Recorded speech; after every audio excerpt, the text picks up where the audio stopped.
2020 has been this extraordinary year of change for so many people for so many reasons. And for me, honestly, the greatest change for me, unfortunately, I have not had anyone pass due to COVID or any other reason.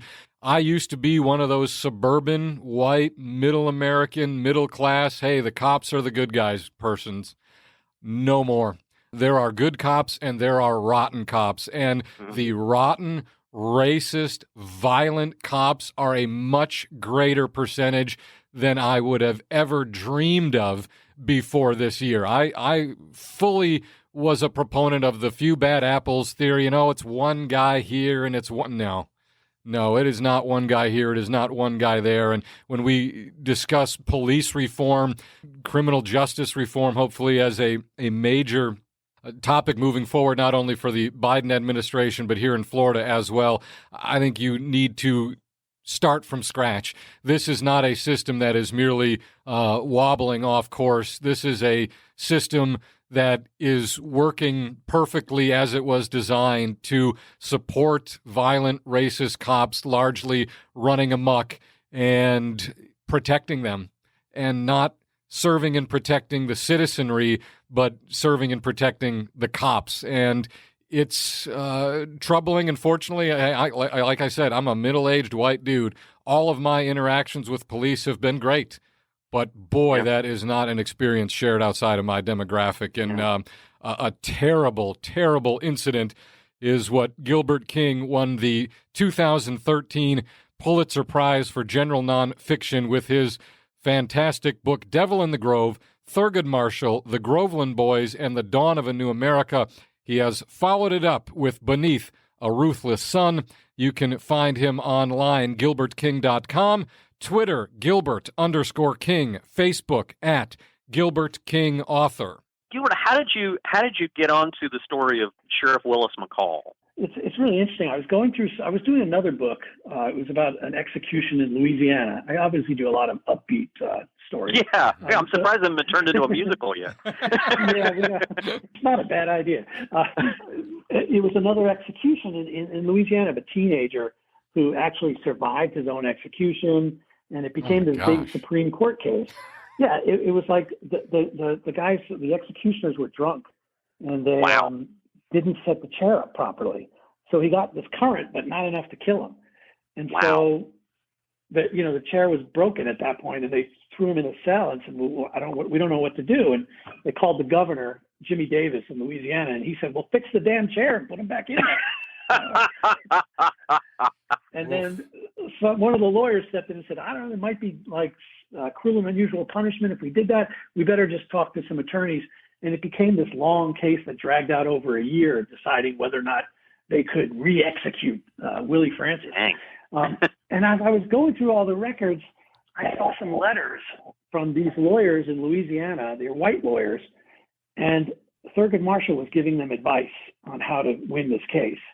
And I remember thinking, like, what is Thurgood Marshall doing involved in this death penalty case in Louisiana? Like, I thought he was just going to do these, landmark civil rights cases. And I was kind of surprised that he was involved in these death penalty cases. He made a reference to other death penalty cases that he was handling. And I remember thinking, this is down in Louisiana. I'm going to go back to Washington and go through his files because this is really fascinating to me.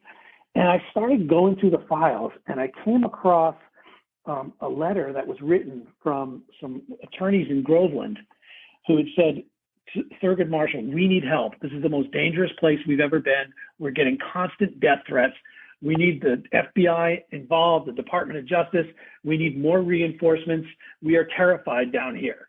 And I remember thinking, like, reading this letter going, what the hell is going on in Florida that, these guys are so desperate calling for Thurgood Marshall's help and the help of the Department of Justice. And that's how I came across this case, the Groveland case. And, it was really interesting to me because I really started researching at that point. And I looked through all these Thurgood Marshall biographies and didn't really get a lot of attention. They focused on his Supreme Court career, first African-American Supreme Court justice. And then they focused on Brown versus Board and some of the more landmark cases. But the criminal cases, the cases that I'm mostly interested in was crime cases. Not much had been really written about Thurgood Marshall's involvement. And then, I saw how involved he was with this case. I felt like, wow, this is another side of Thurgood Marshall that we're seeing here. I kind of got addicted at that point. That's incredible. How much time did you spend in Florida researching the book, and what'd you think? I spent a lot of time in there. I had a lot of friends down there, and so they would let me stay at their houses while I was doing the research, and I was able to work it out with my schedule. So I'd go down at first, go down for a week at a time. But then it got to the point where I was able to spend like a whole month down there going through all the files and going up to Tallahassee a lot and getting the records there. And so I spent a lot of time down in Florida. It was like really my second home. And, that's been over like 10 years because I did another book afterwards, which took another 5 years, basically. So I feel like Sheriff Willis McCall has been living in my head for the last 10 plus years, which is a pretty terrifying thought in itself. No kidding. So for our readers who have not read your book yet, tell them a little bit about Willis McCall. It's really interesting because, you see this a lot in the South. They really look for, especially in places where labor is important, like you had the citrus groves of Florida that were mainly being worked by African Americans. And so you see a lot of, this kind of, you want a strong sheriff who's basically put in charge by the citrus barons to sort of make sure that labor is kept in line. And so that's something you see throughout the South, this strong law and order type sheriff. But, Willis McCall was a different story. I mean, a lot of times these sheriffs were kind of smart enough to sort of step aside and not do any of the dirty work. The Klan would usually take care of that. But Willis McCall was unabashed about getting involved. I mean, he was involved in the Klan, so he liked to get his hands dirty. And so he would often be the enforcer himself. And he was a big guy. People were absolutely terrified of him for good reason.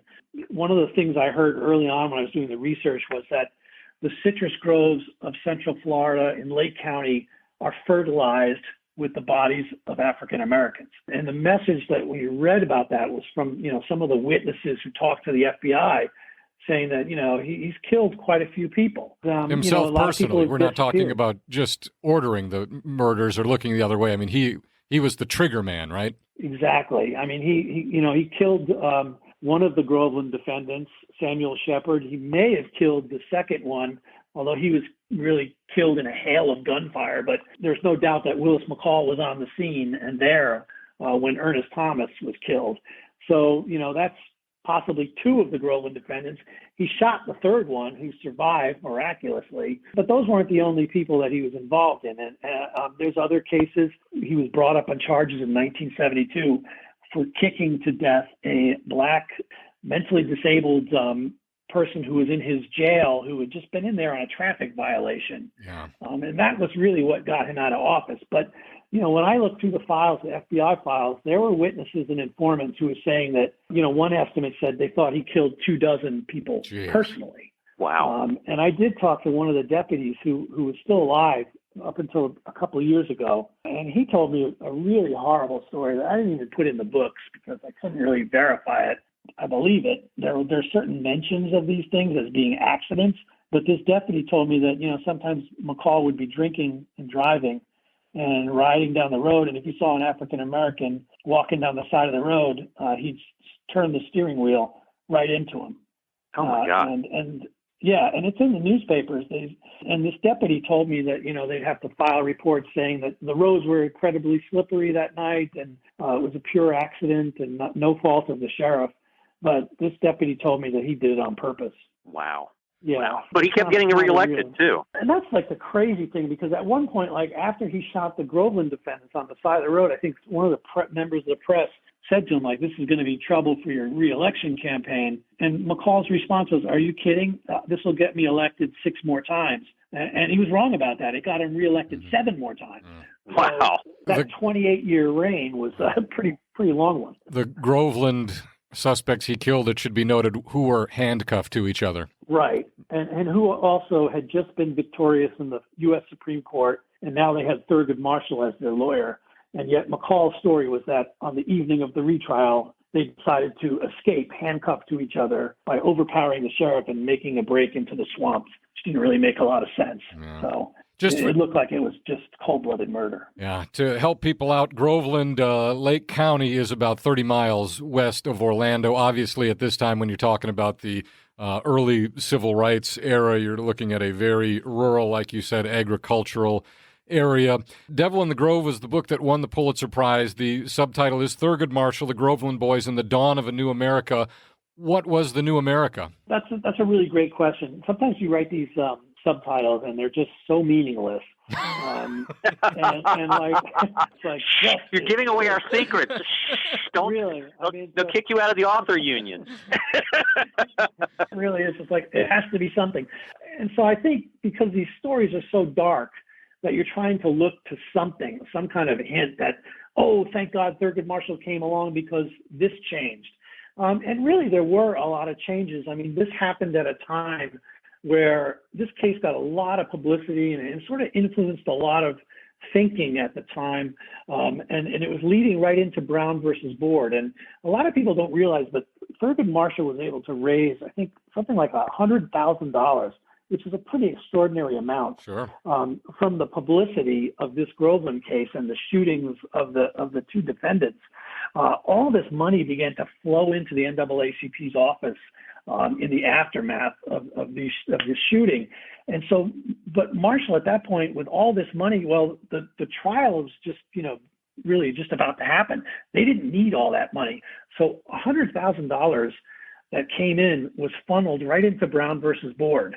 And so that was really the impetus that gave Thurgood Marshall and his lawyers all of these resources that they never had before. They were able to get sociologists, historians, lawyer consultants. And if you look at the brief that was filed in Brown versus Board, it's one of the greatest civil rights documents ever written. And it only was possible because of the Groveland case, because of all the attention and money that flowed into the offices. And I think you started to see, aside from Brown versus Board, you started to see some changes in the way criminal justice occurred in the United States. This led to the NAACP's forming of the Capital Punishment Organization within their division that ultimately was responsible for ruling that non-homicidal rape was no longer a death penalty, no longer a capital case. And the NAACP lawyers said that it was the Groveland case that was the impetus to that. So that changed. And that was an important civil rights thing because I'll try to give you some brief history just to show you, but like lynchings really started to die off a little bit in the aftermath of World War II. And it was because the public distaste for these lynchings was so great that it encouraged the U.S. government to crack down on it. And so what happened instead when these accusations of African Americans who were believed to rape or attempted rape of white women, you started to see a swifter prosecution and a swifter move to the electric chair, to the death penalty. And so that became a legal lynching. And it was being used really in a really unequal way. Mostly, you never saw white men who were convicted of rape of white women getting the death penalty. Yeah. And you never even saw African Americans who were convicted of rape of African American women getting the death penalty. But it was used a lot in those cases where the defendant was African American and the alleged victim was white. Mm-hmm. And so the NAACP was very aware of this, and they showed how the racial inequality of these prosecutions, and ultimately got the U.S. Supreme Court to outlaw, basically, a rule as unconstitutional capital punishment in just purely non-homicidal rape cases. So it really did change, several changes along the lines of death penalty and criminal justice. So that's the new America. That was a long answer to, but that I think is the new America. Fascinating. The new improved America. A lot of people don't even realize that we used to put people to death for rape in this country. Yeah. And it was all black men, not ever a white man. Right. I actually look back to Florida, like sometimes you go in these rabbit holes, as you know, Craig. And I started looking into this. I found out there was one white man who was convicted and executed for rape of a white woman. When I looked into it further, I found out that the white woman was actually a 7-year-old girl, and she was She was raped on Thanksgiving. And so I think the court just found that so heinous that they were going to kill this guy. The follow-up to that book, The Devil in the Grove, is Beneath a Ruthless Sun, and it does again focus on this area and this sheriff. At what point did you start pulling at threads at this story and realizing that there was another book here? Because I'm sure at researching the first, this came along and you said, well, that's interesting, but I got to stay focused here. How did that evolution work? You pretty much described everything I went through right there. All right, next question. It was a great question because, obviously, do I really want to write about Willis McCall again, right? The answer is absolutely not, right? And so when this story about this young kid who had been framed for a rape, and this is another tricky type race story where the alleged victim in this case said she was sexually assaulted by a black man and reported it that way. Sheriff McCall rounded up 24 black men. And then what ultimately happens is, the husband of the victim comes back into town and they get together and basically decide that it wouldn't be socially polite for his wife to have been sexually assaulted by a black man. And so they changed the race and framed this mentally disabled teenager of the crime to protect her reputation so that she doesn't have to bear the stigma of it. And so it's this crazy race case. And I remember, talking to deputies and talking to the lawyer for this kid, Jesse Daniels, and thinking, oh, Willis McCall will just be like a minor character in this, and I don't really want to write about him anymore. And then as I'm doing more and more research, I saw how involved he really was in this case. And I just sort of blossomed from there. Like there was no way I could avoid it. And to not really talk about how he was able to maintain control over this county for 28 years. And because this new case extended into the 1970s, McCall was around for all of it. Mm-hmm. And so that's how I kind of got roped in. But I recognized that the story was so interesting that, there's no way to avoid it. McCall was involved, and so be it. He's going to be in this book too. So that's pretty much the evolution. You wrote about Florida here, and we'd like to think that a sheriff like this is a one in a million. There could not be another one like him. But you also talked about your book focused on Louisiana, and throughout the South, the terrifying notion to me is there were probably guys like this every other county. I mean, there were probably hundreds of sheriffs just like this through the 20th century all over the South, whose names we don't know, but whose crimes are every bit as horrific. You're absolutely right about that. I think Willis McCall sort of stands out for one reason, is that he was very press hungry. He liked to clip clippings from the newspapers. Even in the African-American newspapers, he would clip those. He'd get his hands on those. Somebody told me he had a vault and he kept all his stories. I would love to see those someday. Ooh, but he liked to talk to the press, and he liked to he kind of reminded me of Sheriff Arpaio out in Arizona. He was just very outspoken, and he really liked to speak his mind, and he didn't say no comment, and he didn't leave it to the prosecutors to deal with it. And you look at, just right next door, you had Dave Starr. Dave Starr was admittedly in the Klan. I mean, there was many, many accounts of him leading Klan parades and driving around with the Klan, and he made no bones about it. But you didn't see the kind of brutality, that stuff, if it happened. And I don't know if it did or not, because I didn't really investigate him very much. I'm sure there was probably some cases that would bear looking into. But he, the fact that he was a little bit more open about being in the Klan, you didn't hear the kind of stories about him going out and killing prisoners or defendants. And so I think there was a lot of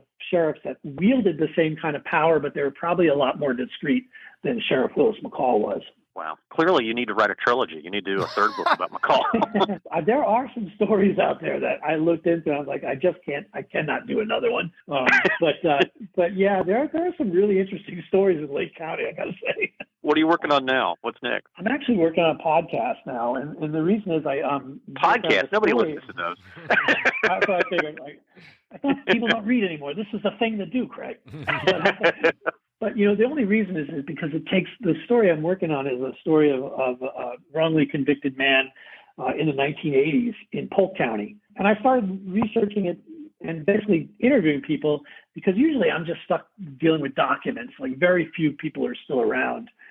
from back then. So most of my research has been document focused, getting my hands on FBI and NAACP papers and trying to piece together stories that way. But in this case, I was actually talking to all the people involved, and I was recording them, and I was like, this is a podcast. Like, some of these people are really great storytellers, have all these interesting characters. So, I thought this would be kind of a quicker project, but it's turning out to be much longer than I thought. What is the name of that going to be so people can find it, and when can we expect to give it a listen? We're still working through tentative titles and timelines, and I'm not quite done with the investigative part of it, but I can promise you it's going to be 2021. I just don't know when yet. Fair enough. So Florida has the dubious distinction of having the most people on death row whose sentences were overturned. Why is that? Why is Florida constantly sending people to death row who don't belong there? It's a strange thing, and it's one of the things I'm trying to explore. I think if I had to guess at this, from what I've been able to find out so far, and I've been talking to people about it, when you go back to the 80s and 90s, you had a lot, well, you still have this, people running on this law and order platform. That's what, I'm the tough law and order guy. 80s and 90s, try 2020. Yeah, law and order. For every law and order I heard, I wouldn't be doing this. I'd be in the Bahamas. Right. You're absolutely right about that. But one of the things that this dynamic sort of produced is a lot of times you would get to a trial and you get to a conviction and the jury would decide that this person, for whatever reason, deserved a life sentence, not the death penalty. Whether, they just didn't vote that way or they just felt there wasn't enough evidence or enough motivation to impose a death penalty. But you had, in the 80s and 90s, you had a lot of judges overruling the jury, and they would impose the death penalty themselves. And you can imagine why, if you're running on this law and order platform, the more death penalties. And so that's not allowed anymore.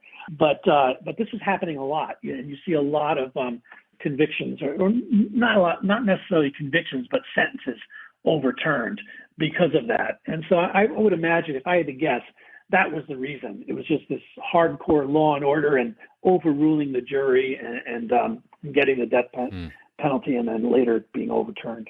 For the judges, it's safe for them to override. It was safer for them to override the jury and win re-election and just count on, I'm going to be overturned, but nobody ever pays attention to that. Right. Or they could just say, that activist. Those activists, yes. At least they can say, I did it right, but I got overturned, And I think prosecutors also, were a little bit hungry for boosting statistics. I've heard stories about prosecutors, like, they just had no interest in cases that were not going to be death penalty cases. Like, why go for a first-degree murder charge if you're not going to get the death penalty? They were motivated. I think there's a climate within the state attorney's offices in Florida that, you want to be as aggressive and victorious as possible. And it's not just protecting convictions when new evidence arises in DNA cases or confessions, but also just, trying to boost your chances of being promoted within the office. And you certainly don't want to lose cases. And you want to be the guy that's winning on all the cases and winning your death penalty cases. That gets you publicity. I covered courts in Pinellas County in the 90s, and there was a policy in the state attorney's office that if there was even one aggravating factor in a murder case, they'd go after the death penalty. Wow. There might be 14 mitigating circumstances. They're like, if there's one aggravator, we're going to try and put them in the chair. What was the motivation for that, Craig? The same, this law and order, I need to get reelected, get tough on crime? Some of it was a get tough on crime stance, and some of it, too, was, a lot of prosecutors look at the charging document as an opening bid. If you go after the death penalty, then it gives you the ultimate leverage to then maybe the defendant pleads to a lesser just because they're scared of, going in and getting the needle. It's a bargaining chip. Right. And I know that, back in the 80s and 90s, I don't know when this sort of stopped, but in a capital case, the jury had to be death qualified. So in other words, they had to be willing to impose the death sentence on the defendant in the case. Well, who does that eliminate from the jury? If it's a jury of your peers, not everybody is in favor of the death penalty. And so by having the mandate that every juror has to be death qualified, many studies have come out saying these are the people that are most likely to convict under any circumstance. And so I think we know a little bit more now about why that's not such a great idea. But there's a lot of people on death row, and a lot of people who are serving time today who were convicted under a death qualified jury. Death qualified. That's an interesting moniker I'd not heard before. Wow. It's also the name of my new favorite indie rock band. Death qualified in concert. Yeah. So much of 2020 has focused on this intersection of race and police brutality. With your incredible background researching these topics, what have your observations been as these issues have again taken center stage in America? Yeah, I think my observation is what's really interesting to me is how cell phones have played such a role in criminal justice today. It's really interesting because the whole, George Floyd thing, that was done, everybody could relate to that. Looking at somebody with a cell phone just recording the police officer's knee on the neck of George Floyd for something like 9-something minutes. The brutality of that, and believe me, that's not the only one. Those kind of we see those almost every week. Something like that comes out. And what's interesting to me is that it's not even enough. There's a lot of cases that, you have footage where you're actually seeing what's happening, but it's not quite enough. And sometimes you have prosecutors that go in and say, well, the footage that you've seen doesn't tell the whole story. You can't quite hear the words that are being said, and you don't recognize the fear that this officer had, the fear for his life. And a lot of times that overrides what you've seen with your own eyes. Mm-hmm. There was a great example, I think it was in North Carolina a couple of years ago, where you actually see footage of civilians just fleeing police, running away, and the policeman shooting him in the back as he's fleeing. And the local grand juries did not indict. It really took a federal civil rights charge to go for the conviction and to ultimately convict. And I think that's a lot of what you see in these cases. Like the cell phone, it's still not enough to override the feelings that some juries have in communities about the job of a policeman. Granted, we all recognize it's a very dangerous job, but there's sometimes when you see something with your own eyes that's just hard to fathom any other possibility that, George Floyd should not have had a knee on his neck for 9 minutes.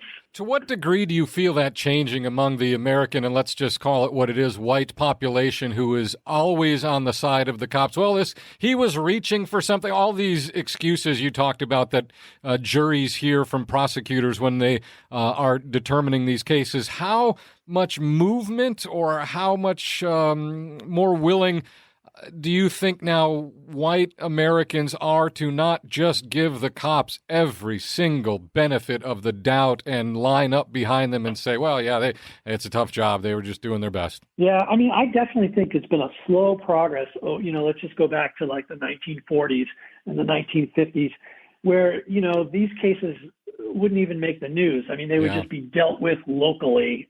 Here's a great example. Sheriff Willis McCall, after he shoots the Groveland Boys on the side of that road, he gets to pick the coroner's jury himself. So what does he do? He picks some of his friends to sit on the coroner's jury, civilians, and just rule that he had every right to defend himself in that situation. So they totally bought Sheriff Willis McCall's narrative. And I find, like, when I go back and do research and go through FBI files, that's all you see is just local coroner's juries made up of the friends of law enforcement clearing them. So now I think it's different. And the reason I think it's different is, you can go back to the 1950s where cases like Emmett Till's, all right, like these kind of cases brought an awareness to a white America on a nationwide basis. And people were saying it is wrong to kill a child for that. And it's one little step. You have the Birmingham bombing, the 4 little girls, another moment where Americans just sort of said, that's wrong, that shouldn't be happening. And I think it's been those kind of cases. And if you look back at Emmett Till, one of the things that really made a difference was the mother of Emmett Till decided to have an open coffin for her son. And those photographs became public. And now people were seeing the brutality firsthand if they chose to look at those photographs, and they're in all the newspapers. And that was just another step that sort of helped white America understand that maybe all this stuff they're hearing in these African-American communities is real. It's something that we actually saw with our own eyes. And I think that as you progress through that, and going back to Rodney King in the early 90s, and now that these cell phone videos are so ubiquitous in our society, I think there's much more pressure to act on these and to sort of hold police accountable. And so I think the whole summer is an awful summer with COVID and people out of work and people dying, and all of a sudden you have these demonstrations of a police brutality case. I'm almost certain that maybe that case doesn't rise to the same level of awareness and activism unless there was a pandemic, which really brought people out into the streets. And so, sometimes these things take decades and decades, but I think, we're moving to a place where, as you said, the word of a policeman is not, written in blood and stone. And it's, you hear all the time in these kind of cases, when you go back and look at the records, the prosecutor would always say, who are you going to believe, this black man or this upstanding law enforcement? And that was enough. That's all. That's the only question you had to ask, and there was an acquittal. Yeah. For anyone who has not seen the Emmett Till open casket photos, Google those right now. I had not seen them until this summer when I really became engaged in some of these ideas and discussions. They are, sickening does not even begin to scratch the surface of his bloated face and his smashed-in skull and the swelling. And again, I'm 45. They were never in my textbooks. They may have been in the newspapers at the time, but they were scrubbed out of every history textbook I was ever given in school. I had to find them this summer for myself and could not believe what I was looking at. I've seen a million images of Armstrong walking on the moon, and even Martin Luther King in front of the Lincoln Memorial, and a lot of images from American history, sailors kissing women on VE Day. I had never seen those images until this summer, and they shook me. They are incredibly powerful. If you've never seen them, Google it right now. I think you made a really great point. And I look about the comment you just made about textbooks. Sometimes you look back at like the narrative that we go along with in America about, oh yeah, we were founded, but we had this original sin of slavery. But then Abe Lincoln came along and fixed all that. And then, there's 100 years, we had some civil rights. And then Martin Luther King. And we look at the heroes and the people, but we don't really examine what was happening in between slavery and the 1960s. There's 100 years of Jim Crow racial terror. And we don't like to talk about that in our textbooks. So we see the photographs of the separate water fountains for white and colored. And that's the image that we or the separate Jim Crow balconies. And that's the image that we think about when we think about the time periods in the South after slavery ended. Well, that's not what I'm finding when I do my research. I'm finding absolute terrorism and lynchings and murder and police brutality and just zero accountability. You can't get indictments. You can't even prosecute these cases. African Americans weren't even voting. There was no political consequences to allow it to not letting this stuff go on. And so it's a very good point. It's not a narrative that's really easy to take, but it's also a false narrative. It's been whitewashing American history, I think. Some people think it's the good old days. Make America great again. Yeah. Florida has another dubious distinction, that it's the place of the death of the earliest martyr to the civil rights movement, Harry T. Moore, and of course his wife as well, killed in a Christmas Day bombing. Was McCall involved in that? There's been investigations in this. I can tell you that the widow, she wasn't a widow for very long, but Harry T. Moore's wife, Harriet, lived for another week. And she was interviewed. And, there was a lot of things that Harry T. Moore got on the radar of white supremacists. Mainly, he was changing the entire political landscape of Florida by bringing more than 100,000 African-American voters onto the voting rolls after the ending of the white primaries and the Supreme Court decision. So he had a lot of enemies, but she was absolutely convinced that it was Groveland and Sheriff McCall, as was the NAACP, that was responsible for this.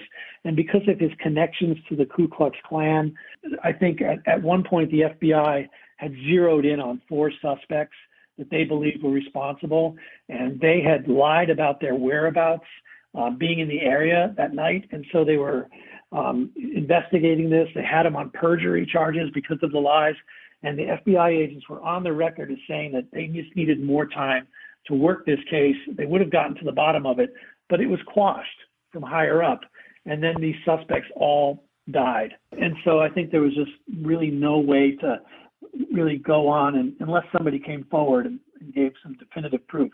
But I can tell you the general consensus is that McCall wasn't there, didn't have anything personally to do with it, but there were some people in the Klan who knew that McCall viewed Harry T. Moore as a true thorn in his side and wanted him gone. Wow. This has been very enlightening. Gilbert King has been our guest, gilbertking.com. Find him on Twitter at Gilbert_King, Facebook at Gilbert King, author, the new book, Beneath a Ruthless Sun. Get back in touch with us when the podcast publishes, and we'll shout you out, okay? I definitely will. Thank you so much, guys. It's a really pleasure to talk to you guys. A difficult but important conversation there with Gilbert King. And Craig, as much as we give Ron DeSantis a hard time for a number of things, let's give credit where credit is due. Yes. Very shortly after taking office, he pardoned the Groveland suspects. Yes. I mean, they shouldn't have been convicted in the first place, right. And he acknowledged that. And it was the result of a long campaign that I think Gilbert was a part of to get that pardon. But yes, he did step up and do the right thing, and he officially pardoned them. Yeah, and it seems posthumously, but right. yes. It seems like an obvious move, but a lot of governors before him didn't. So, something can be said for that. Absolutely. Yeah, it's, you put yourself... and you can't, again, I'm a white guy, 45, never had any trouble with the law, never had anyone chase me down, hunt me. These Gilbert's telling stories in his book about, the Klan rampaging through Groveland and people are fleeing into swamps and, citrus orchards to hide from these folks. And that's in the 20th century. It's really difficult to get into that frame of mind. And I enjoyed the conversation you two were having about the death penalty because I was a longtime proponent of the death penalty. I thought it was a great deterrent. I thought there are some crimes for which the only meaningful punishment and repercussion is your own life. I have changed on that, not because of how I feel about inflicting death upon some criminals, but because our application of it is so patently racist, and our ability to mete out that punishment is so heavily dependent on the race of the person we're trying to convict. It's rendered the penalty not meaningless, but sort of arbitrary. When you look at the data on who gets put to death and who doesn't for certain crimes, it falls almost entirely on racial lines. So whatever I think about, whether, Ted Bundy or Jeffrey Dahmer or BTK or these people who I think should be executed, we as a society have no ability to equitably mete out that punishment because we're so blinded by race. So we might as well do away with the whole thing because we can't handle the responsibility, in my opinion.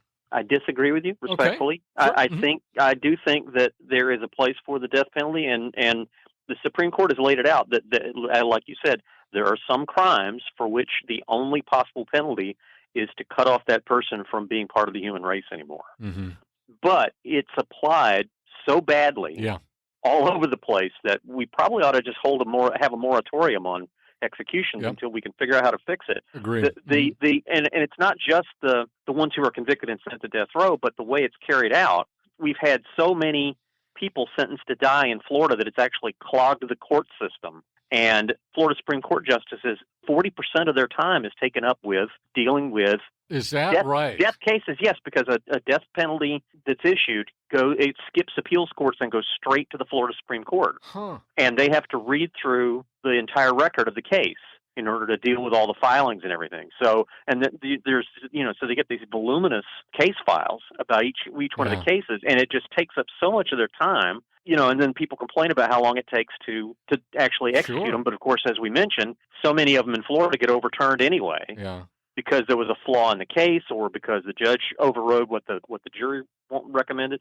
And so I contend the way to fix that is to have fewer people sentenced to die. I mean, require a unanimous jury verdict and unanimous jury recommendation.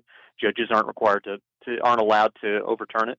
And the other thing too is because it takes so long with the appeals, the end result is nobody knows who's actually going to see it get carried out. So in effect, we've sentenced most of these guys, and it's mostly men, to life on death row, not to death.